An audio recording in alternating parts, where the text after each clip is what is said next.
You are listening to the Better Days Podcast with Danny and Ross today.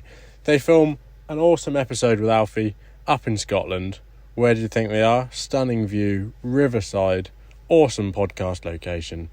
Alfie's an interesting fella. It's a great episode.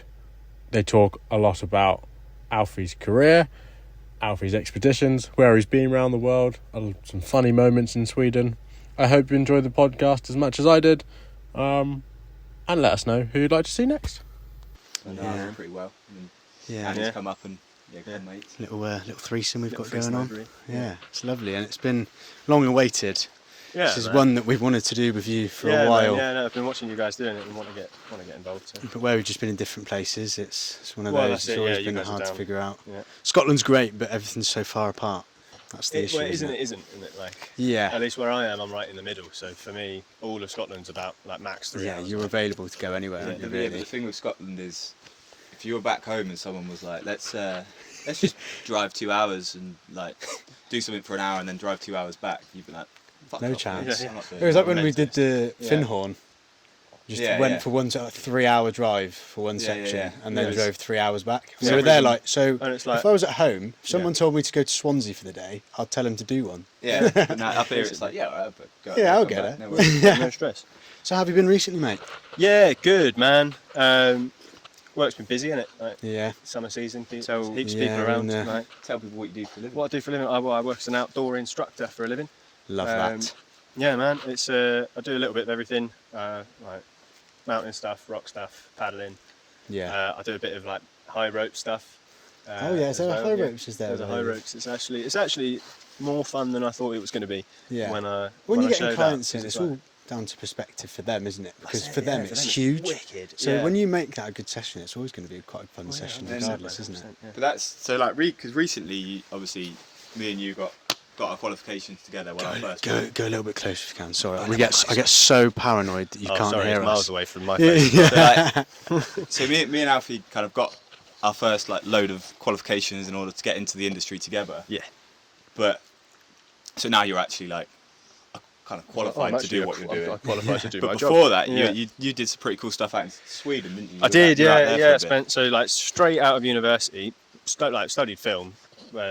Which was wicked. It was well fun. Yeah. I was super interested in it, but I think I knew from the get-go that I wasn't ever going to use that for work. Yeah. It was just a good excuse to do a really easy degree and watch movies. Number one movie. Fuck. I know. No, man, that changes every day. You like the stop motion stuff, don't you? Well, my big dissertation at the end of my degree was about Wallace and Gromit. But there's so much time that goes into those. Like you respect those movies for a different reason, don't you? 100%. And like my big thing that I was always loved about it, even when I was a kid, is that you can still see the thumbprint from whoever did the sculpture. You can really Wallace's see, face is just sort of quirky. It's just got smudge in it. Yeah. But so I waffled on about that for 10,000 words, which is impressive. Yeah. My dissertation. But knew immediately when I was finishing that I didn't want to at least go straight into that kind of work. I thought, maybe I'll fall back on it for a gap year. I had no idea what I wanted to do. And while I was at uni, I joined the kayak club and the mountaineering club and got well into doing all of that kind of stuff. Sick. So I was right on the doorstep of the Lake District. Oh, awesome. So it was well easy to get out and do stuff. And so I thought, I might try and do something kind of similar to that. This is really fun. And just saw this place. I think it was my mum actually that sent me a link to this place in Sweden that did like snow scooter tours and husky tours and a bit of skiing and ice buggy driving and all sorts of stuff. And so I went out there for 6 weeks as a volunteer, the day after my uni graduation, and then stayed for 3 years. 3 years, you're just like, 3 years. I was like, this is cool.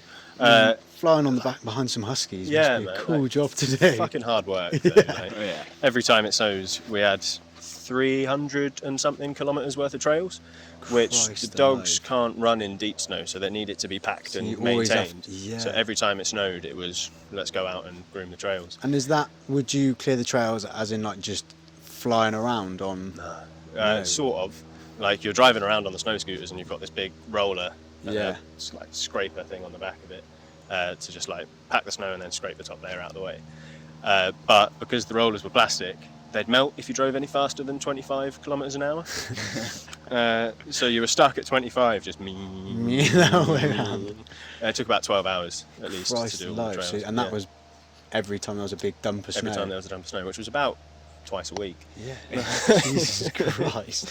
And yeah, by the end of the season, the snow's like about 2 meters deep. Yeah. Like, so what would you be doing sort of in the summer season over there? So the summer's only about a month and a half over there, or maybe a bit more than that. It's about 8-9 months a year there's snow, and then it's gopping wet, and then you've got about 2 weeks of like 30-degree weather, which is well nice, and then it's gopping wet again, and then it snows again.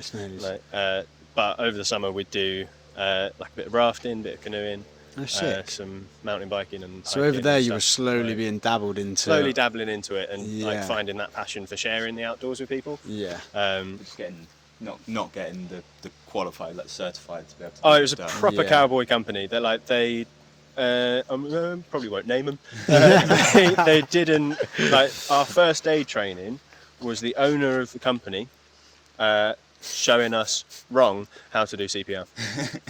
It's just hard to show you. Yeah, I was about to say, how do you do that wrong? She might as well have just been sat there punching the dummy in the chest. Like, put her mouth around the nose. Yeah, exactly. Blow into the ear. Staying alive, just singing it. Yeah. So then, after you finished all of that, it was then sort of looking at a way and a pathway to get into all this. Yeah, it was. So like after I finished that, I was like, was this through COVID, by the way, as well? Man. Yes, in actually, Sweden like, through COVID? Yeah. So in summers, because there was lockdowns happening everywhere else on the planet. Sweden never locked down. You didn't have a lockdown? Never had a lockdown. Christ. Skipped all of that. Still getting tourists in? Still getting some like Swedes, getting locals in. Locals. But not many. So I spent quite a lot of time in the summer working in construction. I was working as a ground worker. There's the big city up in the north, Kiruna, is a big mining town. Oh yeah. And where the mine is, the main mine shaft is now getting underneath the town centre, and they started like losing houses into the ground, and so they're moving the city. What? Yeah. Not the mine. Not cancelling the mine. Not cancelling the mine. They're moving the city. That is nuts. Yeah, okay. And the whole area around it is protected Sami land, the local indigenous in Sweden. It's all protected land, and there was a massive court case that went on for ages about where they could move the city to, and what they've managed to win in that case was that they can move it about 4 kilometres further away, still in the direction of the mine shaft. And they're just, it was kind of, they're hoping that by the time the mine shaft gets there, it's deep enough that they won't lose any of the new houses. But like they're probably like picking up buildings and moving them. They're not rebuilding. They're not rebuilding. They're picking up whole buildings and moving them. Just moving them. Yeah, some stuff's being rebuilt, obviously. But like, they're just picking up buildings and moving them. And so I was working in construction there, just like as a ground worker, watching the end of an excavator. Yeah, it's good crack. It's good crack until it's minus 20 and damp and you're freezing your nuts off. Yeah. But no, there's some characters on site though, isn't there? There's some So actually, we had this was a different project. This was building a hotel on the side of a mountain. It was like 40 cabins that we were putting like on cliff sides and things. Do you want to wait for that helicopter, or are you happy to just crack on? I don't know. I'm still so new that I don't know if the helicopter will affect us. He's close enough. We'll hold off. We'll watch him for a little bit. Yeah, hello everybody. Can you hear us now? I'll give him a sec. No, mate. I'm getting paranoid. I'm just going to check the camera. Oh, fine. Keep going. I'll try and hold my thought. Or are you happy for me to just keep rambling? Oh, we are so cushy. Sick. Nice. Where were we? Swedish sites. Yeah, man. So there's one site we were doing this. It was 40-something cabins that we were putting on, like cliff sides and up around in the crags on this mountain. It was a shame because it was like a known climbing spot that we were just putting a hotel on. Oh, no. So yeah, I wasn't that. Sport? Or? So yeah, it was some bolted bits, quite a lot of boulders. Sick. Yeah. That's quite sad. Yeah, it's a little bit sad. But there was, like, in order to flatten some areas of it, we had to use a load of dynamite. That is every man's dream, just to blast. Well, it's mad, and like the guy who we'd brought in, whose company did the blowing stuff up, was a maniac. Like he was telling us about this one time in the 80s where he'd robbed a bank and he'd hidden the stuff that he'd stolen up where we were building. And like, it's wild. And so you guys sort of going, it was a Finnish chap. Exactly who you'd expect to work with dynamite. Yeah. Like whoever's working with dynamite is absolute nut jobs. His safety was so loose. I remember one of my colleagues phoning me at one point to be like, "Where are you?" And we were like, "Oh, we're at cabin 18 or whatever," and he was like, "Run." It's getting blown up soon. Yeah, it was like, run. It was like they didn't set the alarm. Like normally, if they're going to blow something up for like 2 minutes beforehand, it's like beeping at you like crazy to get out of the way. It was like, you've got about 30 seconds, like, fuck off. I thought that part of the world was really established, but so far I've heard alarms with dynamite and a fake CPR. from what I've heard Alfie talking about it, is it's like so much of it is just remote. There's nothing. Yeah, so we were in an area like the size of France with 4 police cars. Yeah. What? That is crazy. Yeah. It took me 2.5 hours to drive to the shop to buy a pint of milk. 2.5 hours? Would you just do 5 hours there and back? Fuck off. Yeah, man. Would you have to do your orders and that? You just like make a day of it. Oh my God. So then was it through COVID you was in there, and then as soon as that finished, was it then looking at Scotland So yeah, it was looking at Scotland. I'd booked on to this like expedition training thing in Costa Rica when I left there, and then that got cancelled because of COVID. Right. And so I was like, all right, well, I've had enough of the snow and the cold for now, so I'm going to go to Australia for a year and go somewhere hot. Yeah. So I went to Australia, found it too hot in like Cairns and Darwin and up north. So I went straight down to Melbourne and just worked in a pub for a year. Nice. Which was nice. I'm not one for busy cities. Yeah, there's too many people around, and does your head in. Just you get a bit anxious. Don't you? Yeah, for me it's like I can do a city for like a week. Yeah, give me a little city break. Yeah, in and out, because after a while it's just walking. For me, it's not being able to walk freely. Yeah. It's when someone's looking around. I'm not mad at them for looking around, because if it's their first time there, look around. But you're going, can you move out of the way? Just like you ever overtake an old person on the sidewalk and feel really bad about you feel guilty. You're just like, I'm so sorry for my youthful exuberance. Yeah, I just got to get through it. Or you do a little slide through sideways, and you're like, and the inner thoughts going, kick her pole, kick her head, get out of the way. But you're going, it's okay, it's fine. Yeah. And then after Australia, came back and went and did that course with Ross and go and get qualified. Nice. And was it straight Scotland? That was your only thought? Scotland was the place to be? Scotland was the place to be, 100%. It was more about access rights than it was anything else. It's like, well, Scotland, if I want to go out into the hills, I can just go there. Right, and not have to worry about pissing anyone private off. land and pissing anyone off. Yeah. If you do piss anyone off, you can be like, well, I've got a right to be here. Yeah. At least you can argue it a little bit. Yeah, exactly. But what was your go-to? Because you did a bit of kayaking before you jumped on the course, didn't you? Yeah, I did a bit of kayaking while I was at uni, and it was a uni club experience. It was thrown onto the Etiv on my second ever river. What was the first? The first was the D in Wales. D in Wales. Yeah. Good start off that. Yeah, that was nice. That was a really good day out. And then the next trip that we did was up to the Etiv. And I had shat my pants. Yeah. Especially second time in a boat as well. And it was like goffin weather. It was horrible rain. We had a massive headwind all the way down it. And just did not have a good time. I rage quit halfway down the river. I'm not surprised. I mean, second time on a river, that's fair enough. I was like, you know what, this isn't for me. And then I didn't kayak again until we did that course. And so I was properly nervous coming up to be like, right, I know that there's some kayaking involved in this, and I'm actually a bit scared of it. Yeah.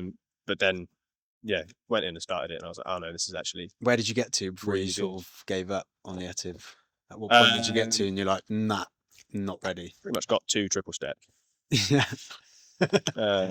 Got to triple step and just went, that's fucking terrifying. Yeah. It can gobble you though. Sorry? What level was it? It can gobble you. Stonking. It was a step. It was just a step. Yeah, there weren't 3 of them, man. It was just... And second time as well. Yeah, second time on the boat, that's rough. How did you feel like that played with your head going forward for when you sort of... So, I was properly nervous about paddling when we came up and did that course. I remember we had a day, it was on Loch Inch. We were in touring boats, we weren't even in river boats. And the instructor was trying to talk to us about rolling a kayak. Yeah. And then like I was like, oh yeah, I used to be able to roll a kayak. Don't know if I still can. And Ross was like, yeah, me too, right? Like, and so we both were like, oh, should we try it? And both of us did a perfect roll. And then the instructor was like, yeah, like this, and just absolutely whiffed it. So that was a confidence booster. Yeah. That helped. Would you say that obviously when you went to uni and you joined the clubs, and like just your initial draw to that sort of activity, were you drawn in by like the adrenaline side of stuff, or like just being outdoors, or a bit of both? Or yeah, the adrenaline side of stuff. Yeah. For climbing especially, I like loved that little tingle. Yeah. And then kayaking, for some reason, I didn't expect it to have much adrenaline when I started, and it turns out it does. Yeah.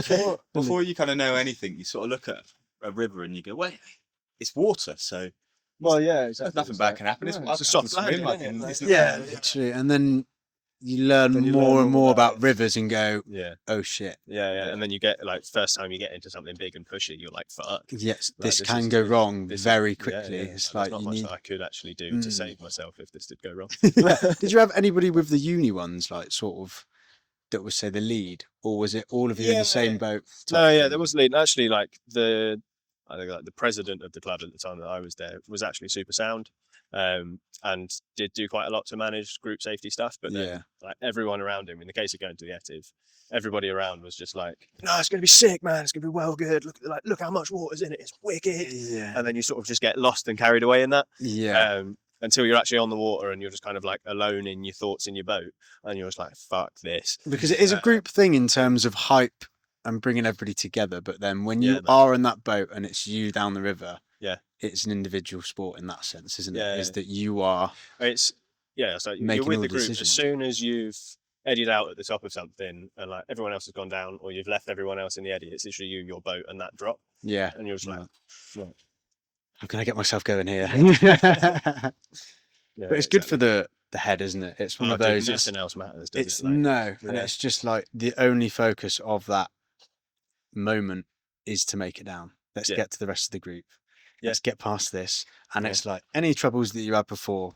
I think that's a massive theme for people when you say like, oh, why do you enjoy climbing? Why do you enjoy this? Like it's those sports where when you're doing it, you don't have the mental space to think about anything else. Yeah, you've got to be focused. So you kind of get to the bottom and you go, oh, I haven't thought about anything. Like, I haven't thought about the bills I've got. I haven't thought about any of that. Yeah, no, it's just you and the river for that day. Yeah. And the group that you're with. It's just awesome. Yeah, it's great. It's so good.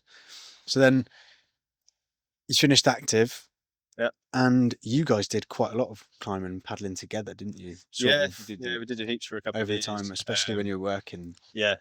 Yeah, we got actually into like a properly good headspace for climbing in the lead up to our assessments for RCI. Yeah. Like we would like right now, I'm not climbing properly for the like all summer really. Yeah, I think this is sort of like you guys have been away and I've not really had the people around me. It's a hard one though, because Alfie's a bit like me and Ross as well. We do everything. Yeah, we are just like we're a master at none of them, but we can just do all of them. Yeah. Do all of them to a level. Yeah. Tried all right, yeah, but I think that's where it sometimes gets hard to juggle all of them, doesn't it? Is that you'll be out on a boat for say 2-3 weeks, and you're like, oh, I'm feeling really comfortable in the boat now, and then you get on the wall, and you're like, oh my god, I haven't been on the wall for a while. To do all of this. And then you do say 2-3 weeks climbing, you're like, oh, feeling really good, and then you get in a boat, and you're like, whoa, hang on a second. Yeah. So it's trying to juggle all of them can be difficult, can't it? Because you're almost always feeling rusty at one of them. But it's the adventure that comes with all of them, isn't it? Well, it is. It's just like it is, isn't it? And like, I think I'm pretty good at gauging where I'm at before I hop on something. If there's something that I'm looking at that I'm like, no, there's no way I'm either getting up that or getting down that. Yeah. Then and I think I'm pretty good at saying. He's put kind of like like when we did a little expedition in.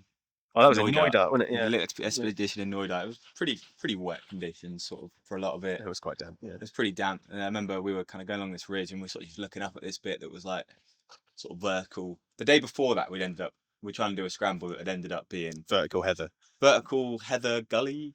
Bashing. Yeah. It was actually really fun. It was really fun. But like, You almost needed like crampons to hold on to the header, sort of. It was. You were just climbing off of fistfuls of crap. And then the next day we tried to do a walk, and I remember looking up at a bit and being like, "Yeah, you could probably do that. Let's go up there." And it was just the same again, but probably looser rock. Same again, looser rock, and it was just grass. It wasn't heather. It was. There was nothing to actually hold on to. Just Alfie was into the mud. Alfie was smart enough to be like, no, let's just. And then we went round about kind of just a tiny bit round, and there was a path. So Actually was still like an all right little scramble. Yeah, why don't we go on this path to start with? It's one of those that I think it's so important to be able to say no. Yeah, and to not beat yourself up about it. Like, I still people will go out for a big day on, like, say, the Coolins or something, and get up there and be like, "Oh, do you know what? The conditions are pretty crap," or like, "I don't feel good in myself," or whatever. Like, for whatever reason, make the call to bail. Yeah, and I don't think that that's ever the wrong call to make. No, I don't think, especially you can't beat yourself up because exactly. Sometimes you just have to follow your gut sometimes. And if you're already thinking, "Oh, do you know what? I don't know about this," is when you're going to start making mistakes. Yeah, exactly. Nervous and you're not. And it's important to not let, especially if you're a big group. Let's say kayaking, it's so easy sometimes to get caught up in the headspace of no, let's send it. And we've had previous people on that actually talk about, like, think of reasons why you want to do it. So there might be a section that you just go, actually, for me right now, there's no reason why I should be doing that. Yeah. So I'm just going to pull the boat out. I'm going to walk round and being happy with that decision and just going, I'm okay. I'm leaving the river today with no injuries. Yeah. I made a good decision. Yeah. Well, it's like that 5 up there. Yeah. Don't say where. There's one where are we today? Yeah. See if you can guess. Do you think people get that? Maybe some kayakers. I reckon people will get this. I reckon from you. It might be worth checking through whether I've already mentioned where we are. I don't think. No, I don't think. No, I don't think they have. Yeah, I would have pounced on it. Yeah, yeah, and we can get Zach to bleep it. All right, that nondescript bit of water up there that we were looking at. We were like, I mean, like, if you did this, could be really cool. And we were just like, yeah, but if you did anything else, it wouldn't be. Yeah, it's like you have one stroke to get that right. Yeah, and it's not like you have a chance to correct it. No, it's like, is it worth playing with today? Nah, probably not. Let's just get out and walk around. It's just so much easier, isn't it? Yeah. No. But how do you? Because obviously we always ask this, don't we? But how do you deal with it when you do make the decision? Yeah, I am doing that. How do you deal with the fear, and how do you get your head in that place? What's your strategy? To be honest, I don't know if I have like a designated strategy, but most of the time I find myself thinking like, well, you're in here now. Yeah. It's like, right, you're here now, and you need to get out at the end of it. So just like chill out and crack on. Having that knowledge of, I know I can do this. It's like, well, exactly. So it's like, this could happen, but I know I can do this. Yeah. Yeah. It's a bit like you've got to have a bit of self-confidence, right? Like, yeah, for sure. You don't need to be like, I'm the dog's bollocks, I'm fucking incredible. Yeah, and it's not like you're just winging it every time. But just almost like reassuring yourself on the way down. It's like, no, I can do this. Actually. Like almost looking back on previous things you've done, going, well, I did that. Yeah, it's also like, well, I did that, so I'll be able to do this. Do you have any like sort of superstitions type things as well? Like a little...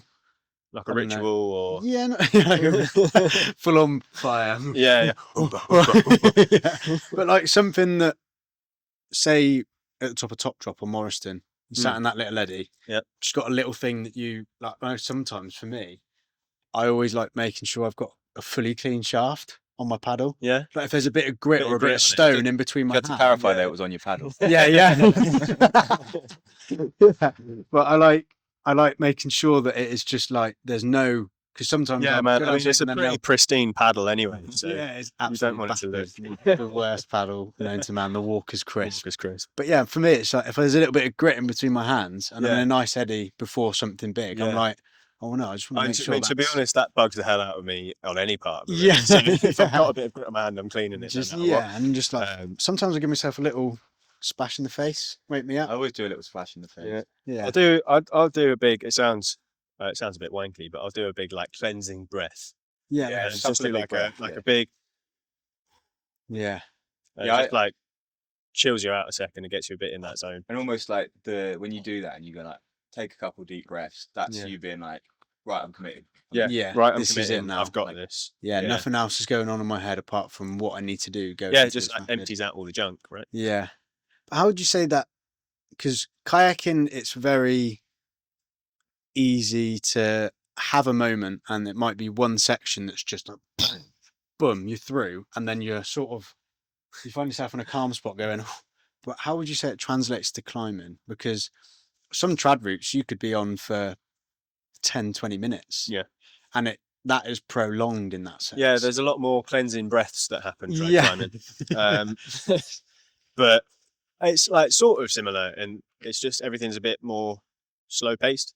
But like there'll be like one or two pretty booky moves one after the other, and then there's like a nice ledge to stand on or something. So you kind of sight that from where you are below everything, and then it's right. Okay, let's do it. A few moves through there, and then you get on there and you can sort of collect your thoughts like you're in a nice big eddy at the bottom. Yeah. Singing? Do you ever sing?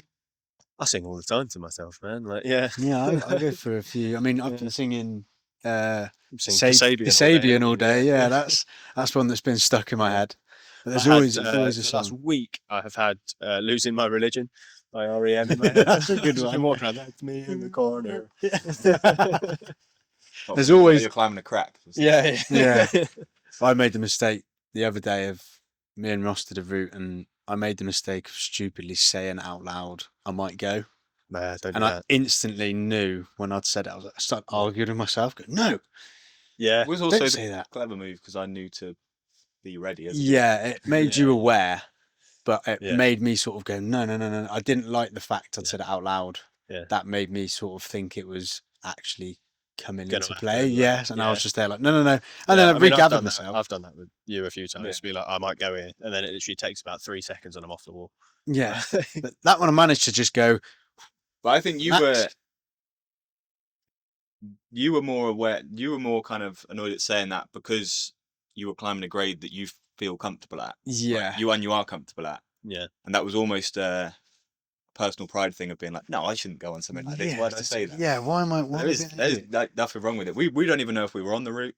We could we could have been slightly off. Yeah, it's one of those you sort of got to. You do battle yourself. Like in that situation, it was me out loud having an argument with myself. Yeah, but I've forgotten who said anyone it. walking past you sound like a right. Yeah. But it's like it's funny. You do all these sports. It's like all you're doing is trying to stop yourself from having a panic attack. Sometimes. Forgotten who said it to me recently, and it's like all you're doing is trying not to have a panic attack all the time. And I'm like, that sounds bang on. Yeah, you actually get to the bottom of something really gnarly and go, yeah, not because you've got to the bottom of it, because you stopped the panic attack. because you're actually alive. Yeah. Right, I'm gonna do one more check on this camera. Yeah, all right. Make sure we are good. Nice. We are all gravy. Wicked. Oh, these microphones tell you how much battery. Sorry. Oh, are we doing the quickfire round? Yeah, we can get on to the quickfire. Oh no.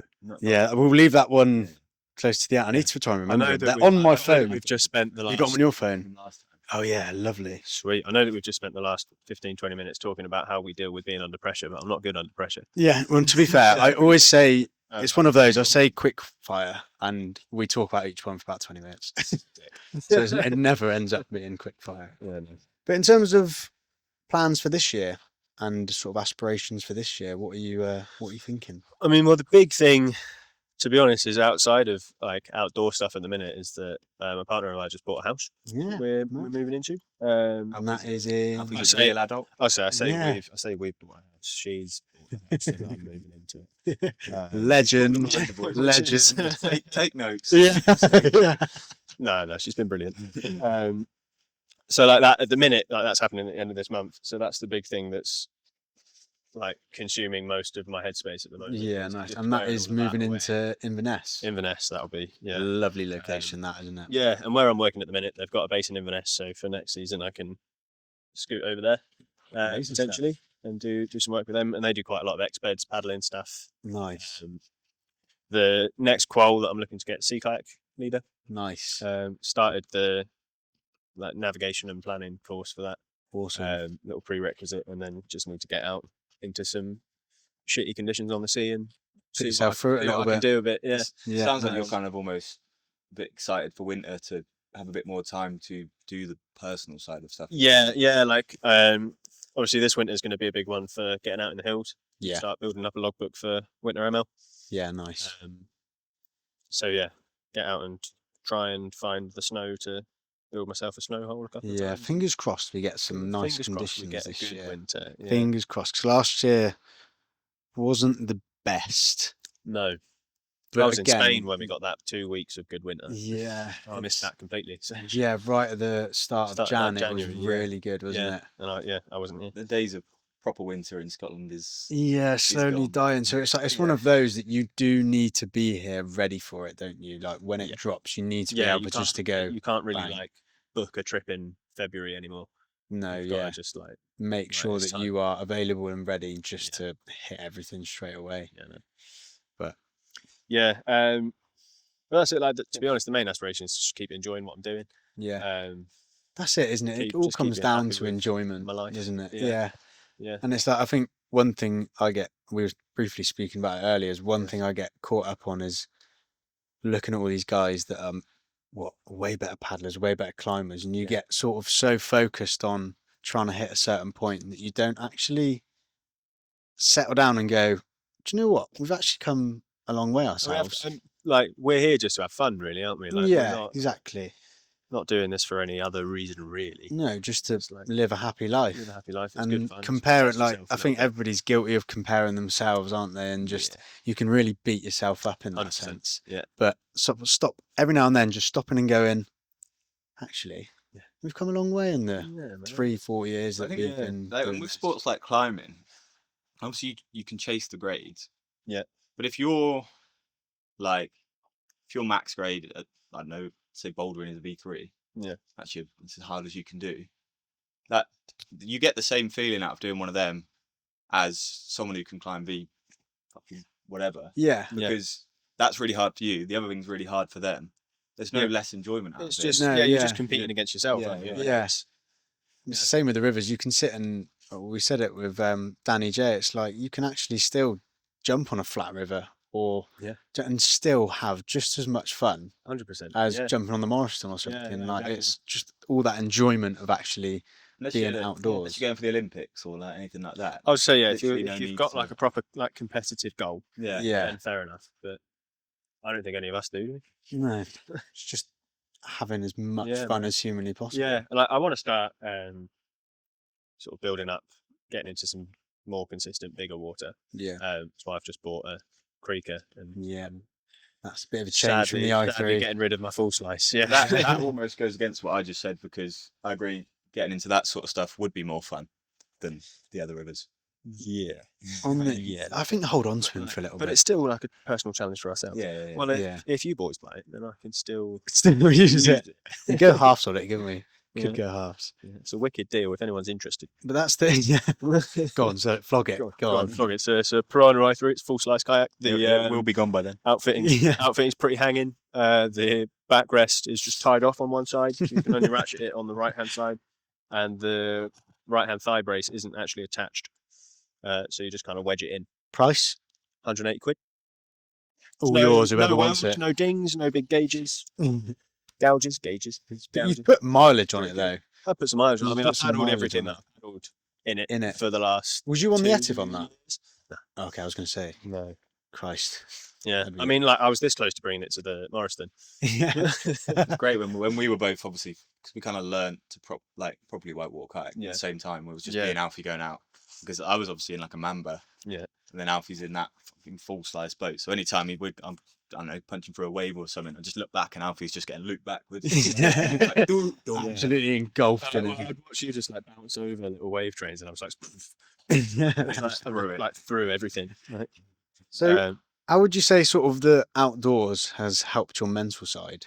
Would you say over years of different situations popping up, how would you say it sort of? Oh, loads, dude. Well, it's that we were talking about earlier of like when you're out, you're focused on just what you're doing, and it's just a nice break from whatever stress and anxiety or whatever you've got going on. It's just that moment, just that, like little moment of just being focused on what you're doing on one thing, and completely nice, like just clearing everything in your head. Yeah. And then you come back, and because you've had a wicked day, you still don't think about those things for a little while. Yeah. Like you're still just kind of like buzzing about what you've been up to for the day. The adrenaline's still sort of pumping. It's like everything you do as well. Like in the evening, it's almost like you have this meal, you have a beer, whatever. You've earned it. Yeah. I've earned that beer. I've earned exactly. this meal. Like sometimes you will treat yourself a little bit more. Chuck a movie on, you go, well, I've earned just to sit down. Just to sit down. Yeah. For a little while. We're like, should we go Mackey's and then get a pint? Yeah. Do you know what? We deserve it today. We've pushed ourselves a little bit. It's worth it. You've got to treat yourself every now and then after a big day like that. What it does. Yeah. Need the calories in. Yeah, exactly. But what it does. I also, for everyone out there, I read an article that it's the only article I've seen that says it. Right. And it's definitely not true. Wicked. But apparently the first pint of beer rehydrates you faster than water after exercise. Oh, yeah. What? Which I know beer dehydrates you. Yeah. But someone somewhere has written an article that says it rehydrates you quicker. Right, and even if that's bullshit, I'm going to go with it. I'll buy it, we should go to the pub after this. We were just saying we'd like a beer here. Good, wouldn't it? Yeah. It would have been really nice to have a beer here. But I really like that article. Yeah. I've never heard that. So you can feel even better about that first. You'll have to send that to us. Always goes down really nicely though, doesn't it? So I think that was obviously sent to me by my dad. Yeah. Was it? Yeah. Go to first beer, boys. The end of a big day out. Is that one of the questions, Ross? It's not, is it? It's not. No, it's not. Sorry, no, it isn't. It isn't. So I'm glad you asked that question. Yeah. My go-to beer. Do you know what? One that I like when I was like 16, 17. Yeah. And I made that move from cider, because everybody starts in cider. Well, yeah, they're doing Swindon where you two are from. We started on cider. They're doing Suffolk. It's just instead of Thatcher's, it's Aspel's. Yeah, and it was the only thing my mum and dad at like 15, I'd go, can I have a 4-pack? We'll get you some cider. And like, okay, yeah. Fine. Do you know what? It has alcohol in it. Anyone out there who hasn't moved on from ciders yet? Yeah. Come on. I can appreciate one in the sun. Yeah. I can appreciate like one cider. Yeah, it's like half a cider, I'd be all right. And oh my God, what is it? Thatcher's. Thatcher's. Katie Thatcher's. Is it Thatcher's, Megan? Which one are you thinking of? Like fruity? Rattler. Rattler's pretty good. Cold Rattler from the draft, because there's quite a high percentage as well, isn't it? A Rattler, I think. Yeah.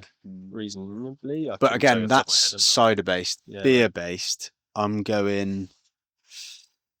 I think again, going back to that story of when I first started drinking beer, I went to Barcelona and it was Estrella. Yeah. And I fell in love. Yeah. That made me fall in love with beer. Yeah. And so for me, I think Estrella, and really luckily, next to, in the moorings, next to where we park quite frequently, they have Estrella on tap. And seeing that sign made me so happy. So I think for me, mine's got to be Estrella. I'm not fussy. It's just not Carling, not Foster's. Yeah. Basically, do you know what's funny is a tenant's is sort of equal to those, but a tenant's is nice. A tenant's is really nice. Yeah. What would you say yours is though? Like if you had to pick one, I'm not fussy. I'll drink whatever. But mine is Estrella. I think. One of two options, entirely weather dependent. If it's like a bit wintry, then 100% it's Guinness. Agreed. Nice, delicious creamy. Agreed. Yeah. Yeah. But yeah, otherwise similar to Ross, I'm not that fussed about what I get as long as it's not a Carling or a Foster's. Carling is just a lot of locally to me have Moretti on tap as Moretti's a good one. Moretti's a good pint. I do like an Amstel.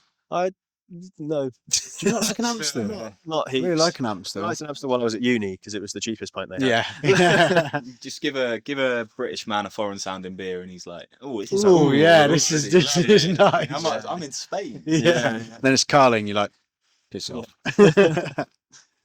So yeah, I think I agree with you. Guinness is definitely the winter option, and I'll go through phases with Guinness. Yeah, like I haven't had one for ages, but when I do, it'll be the only pint. It's getting so fucking expensive to have a pint of Guinness now. Yeah. We was just down in we've just been down in Edinburgh for Fringe, and God, because you were in a big group as well. Yeah, we do rounds of 6.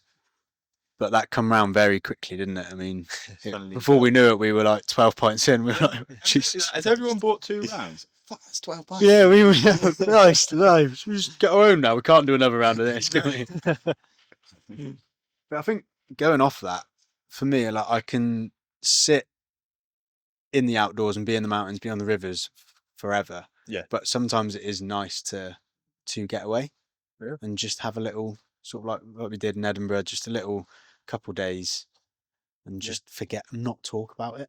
So I think that then brings the excitement back for when you're going up into the hills. And I think the thing that because most of, if not all of the people that we spend our time with also work in the industry and spending their time doing all of the same stuff that we're doing. And it's like, right, we never talk about really anything else. That's why I don't mind popping home every now and then, because it's just like, I can't talk to those guys about kayaking or climbing forever. They'll listen to a bit of it. It's not like then you just feel like, I'm just prattling on about myself. You start feeling a bit self-conscious. And another topic comes up and you're like, oh yeah, I haven't spoken about that for months. Let's talk about that. It's like, no, actually, I've not been to the cinema in about 2 years. No, I know. That came out. What movies have come out? Right, let me do another check. Ross, did you want to grab your phone and we can have a look at this quickfire as well? It's in your drawing. Oh, I nearly went there. Must have been going for a little bit. Yeah, nice. Lovely. The sun's come out as well. It's gorgeous. Oh man, I need to work on my posture. Yeah, I know. You look back and you're just like, yeah, we had a lovely little paddle today. See if you can guess where we are. I think if you've got on a boat quite a lot up in Scotland, you'll know. I reckon exactly it's where a we are. pretty recognisable spot. Yeah, for people that know it. Mm. But I suppose any spot is. Yeah, that is true. Yeah, we had one on the mountain, which me and Ross did. Yeah. Again, I won't say the location, but I think where we were sat didn't give it away. But then if we'd turned the camera around, people would have been like, I know. But that's our theme, is we want to keep people guessing. So I'm fairly sure I knew where that was. Yeah. Right. Do you know what? One of these debates I've seen floating around on social media recently, and I'm really intrigued to get your thoughts on it. I do have a new perspective on it, but I'm leaving that for... Yeah, because we spoke about this with Milo, didn't we? And then you were like, we're not telling you, we're saving it. But you told us not to tell you. Yeah. Ross has come up with a new theory that it's Milo. I'm not taking credit. Milo said this, right? One of our mates has come up with a new theory of one of these questions, and I'm gagging to find out what it is. Okay. Should we kick it off? Yeah.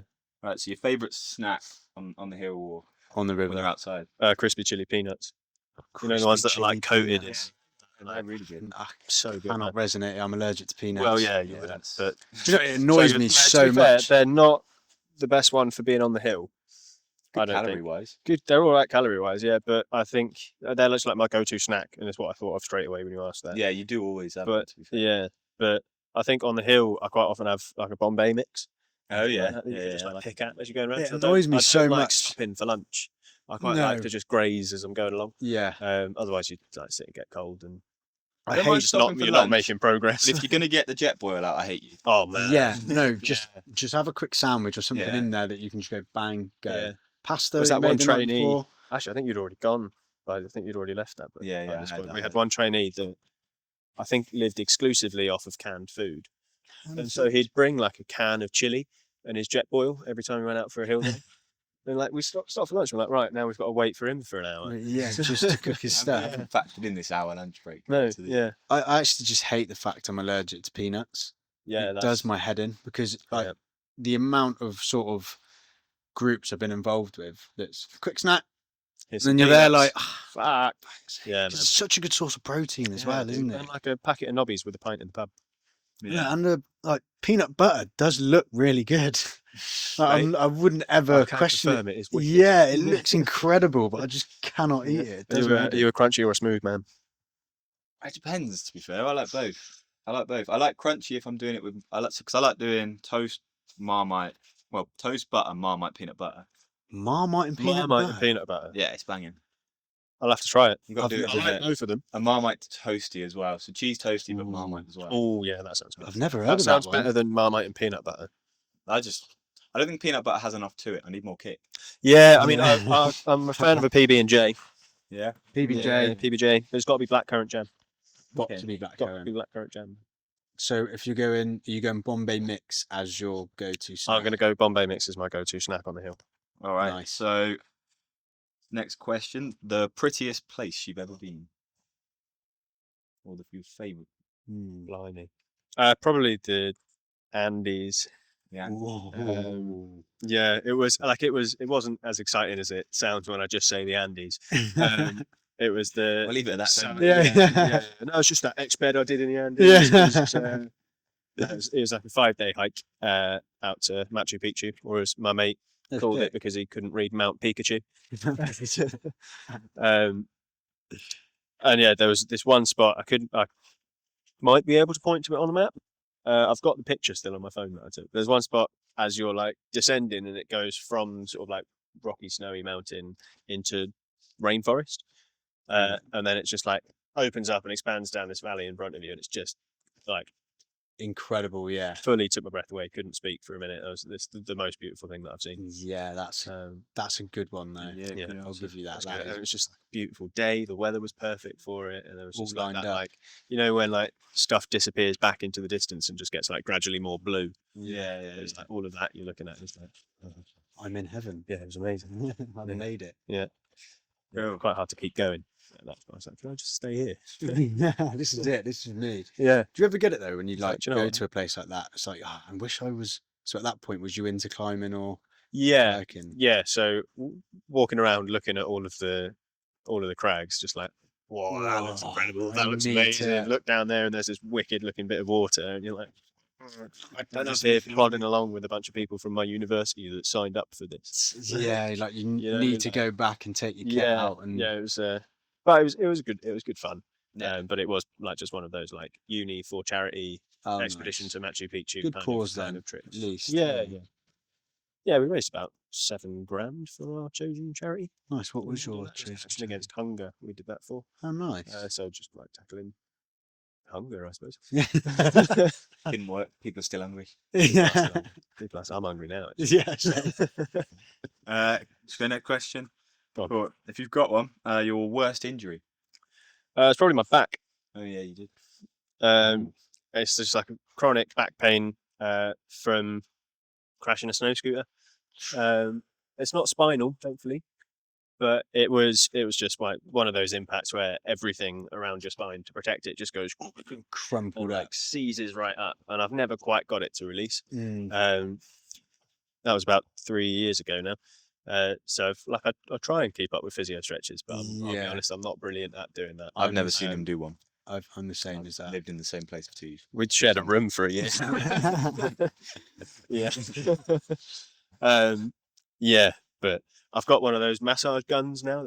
Game changers, aren't they? They're incredible. That was my really when good. mine crumbled this winter. My back went, and I was like, I need to just go and get a massage gun. And I get Leopold to stand on my back quite. That's quite a good one. Yeah, probably my back is worst injury.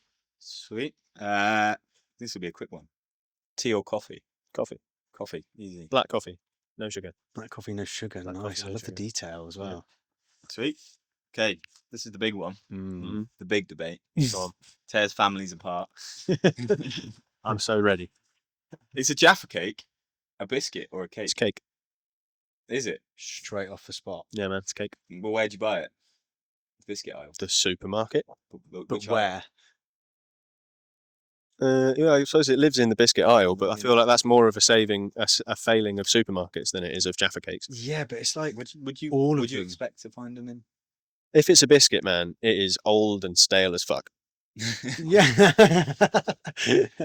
that's so true. Yeah, but the thing is, we've had this debate again with Richie's point was you times that by 10. Yeah, that is a cake. 100%. It is 100%. I agree with that. It is a cake. Yeah. But if you were to but if you were to do that with like a Maryland cookie and times that by 10, that's a brick. Yeah, yeah. Right. Build a That's house that's for that. construction material. Yeah. If you said to someone, "What's your favourite type of cake?" and they said Jaffa cake, would you accept that? I wouldn't. No, probably not. No, I would also say if someone said, "What's your favourite cake?" and they were like, actually no, maybe I would accept cupcakes, but like, yeah, I'd accept. yeah, still not. cupcake, but there's just more cake there. Yeah, well, yeah, obviously, yeah. I think I might actually be on the side of it being a cake now. Yeah, Just from it's a mouthful of cake. It's not. Yeah, an speaking to entire this cake, many it's like a people little about cake. it, and what gets it for me is how quick your answer was. Yeah, man. straight cake. There was no cake. It's literally sponge cake, bit of orange fucking jelly, and some chocolate. But that's what it's made up of. What was this one that Milo? Yeah, right. Was this the one that Milo had a theory about? I'm yet to hear it. Go on. So biscuits, when they get old, they go soft. Cakes, when they go old, they go hard. Jaffa cakes go hard. They do. They go stale. Yeah. So they do. But using that logic, it could also be bread. Yeah, but cake's just sweet bread. I mean, it's not. That's not how you make it, is it? Yeah, it's not. Completely different making. Yeah, it's different stuff involved in it. Yeah. It's such a difficult one. I think it's. I don't think I've been on the. I did say. Was at the start. I was saying biscuit. I think, wasn't I? Yeah, it's definitely. But I am now sort of closer. Yeah. I'm more on the fence. Yeah, I mean, speaking to so many people about it. I feel like the question that we should ask ourselves really is what are they called? It's not a Jaffa biscuit, is it? That's purely just from a marketing point of view. You can't market a Jaffa biscuit. Yeah, it doesn't sound good. Well, a couple of years when I was growing up, I did just have an actual Jaffa cake. Like it was like just a cake. It was just a jelly and some chocolate on top of it. Yeah, it was a big Jaffa cake, and it was made by Jaffa Cake. Ah, that sounds pretty crap. It's actually really nice. Yeah, like the actual cake. I would say that's the main thing. Is that I'm not that big a fan of Jaffa cakes. I'm not big. I'm not huge on sponge cakes. I love Jaffa cakes, and then I like them, but I would never go into a supermarket and be like, "Oh, do you know what I fancy?" If you said, "Do you want a Victoria sponge cake or a chocolate cake?" I'm going Victoria sponge. I'm going Victoria sponge. I'm going chocolate. I'm going carrot cake as my overall cake. Ginger cake. Ooh, do you know what? I'm a sucker for those, like the little red packet Jamaica ginger cakes. I'm a right sucker for those. I know that, and it's that like the consistency of the top layer. It's like so sticky, and you can just like scrape all of that again off the wrapping and have like seconds. It is, yeah, I know, it's so good. Yeah, they are good. It is. It's one of those. It's a go-to exped meal if I'm out with clients. Is I'll just buy Jamaica cake and custard and have that as dessert. Yeah, I think I have seen McVitie's reply to someone though and say it's a cake. Have you? Yeah. I'll have to do some digging though and see if I can find the answer to that. But I mean, it's more about like obviously like scientifically, it's a cake, right? Are you just making a vibe-based decision at this point? Yeah. Like what is it trying to be? It's more trying to be a biscuit. It is trying to be a biscuit, yeah. Because you'd always get them in. I remember Milo would have them in his packed lunch. Get the mini ones. Yeah. It's convenient. Then your packed lunch isn't a good argument for either side. Yeah, no, that's true. Because people have cakes in their packed lunch, I suppose, don't they? Yeah. No, definitely cake. I'll die on that hill. Yeah, I do agree with you there. It is. I think it is. I'm swerving more towards cake at this point. What journey you've been on, mate? I know, yeah. It's been a roller coaster. I'm proud of you, man. Yeah. Yeah, it has been an absolute roller coaster. But yeah, I think we'll wrap it up there. Thank you very much for coming on. It's no worries. It's been a treat. It's not a bad place to sit and stop and I thought you looked at the wrong time there. I thought I was going to be left hanging. Sorry, I did shit myself. Nice one, dude. But it has been an absolute pleasure. We've wanted you on for a while. Yeah, it's been nice to finally come and chat to you. And we might have to do another one in winter. Yeah. And we've got some more things to waffle on about. Yeah, that would be good. And you might see some, you might do some little vlogs with Alfie. Yeah. Doing some winter climbing. Yeah, we'll get out and do some stuff. This winter on the river. But yeah, thank you very much, mate. I appreciate it. It's been a pleasure. Cheers, boys. Adios. Adios. See you later.